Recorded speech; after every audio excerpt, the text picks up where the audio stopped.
നീ പറഞ്ഞപ്പോ ഞാൻ കേട്ടോ ഇത് എന്നാ നിർത്ത്, ഒരു സെക്കൻഡ് നിർത്ത്. നീയാണോ എനിക്ക് പഠിപ്പിച്ചു തരിക? അല്ല, ഞാൻ സിനിമയെ എങ്ങനെയാണ് കാണേണ്ടത്, ഞാൻ ജീവിതത്തെ എങ്ങനെയാണ് കാണേണ്ടത്, നീ എനിക്ക് പഠിപ്പിച്ചു തരണം. അല്ലല്ല, സിനിമയെ കുറിച്ച് നീ എന്റെ കാഴ്ചപ്പാടും ഞാൻ എങ്ങനെ സിനിമയെ അപ്രോച്ച് ചെയ്യുന്നുള്ളത് രണ്ടുണ്ട്. നീ എന്തിനാ എനിക്ക് പറഞ്ഞു തരുന്നത്? നീ കണ്ടുകൂടെ? അല്ലല്ല, അത് നിനക്ക് ഇത്രയും ആൾക്കാർ എനിക്ക് പ്രസ് മീറ്റിൽ നീ ജീവിതത്തിനെ വളരെ സീരിയസ് ആയിട്ട് നീ ചെയ്യുന്ന ജോലി സീരിയസ് ആയിട്ടല്ലേ കാണുന്നത്? അതേ സീരിയസ്നെസ്സോടെ ഞാൻ ജോലി ചെയ്തു. ഇവിടെ ഏറ്റവും അച്ചടക്കത്തോടുകൂടി ജോലി.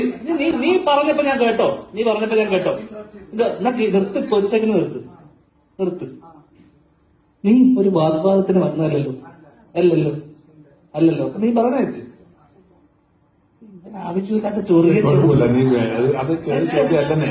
നീ ചെയ്ത പോലെ തന്നെ അവനും ഒരു ഇതായിട്ട് ചോദിക്കുന്ന ഞാൻ സീരിയസ് ആവണോ, ഞാൻ എന്താവണം എന്നുള്ളത് നീ എനിക്ക് പറഞ്ഞു തരണ്ടല്ലോ മോനെ.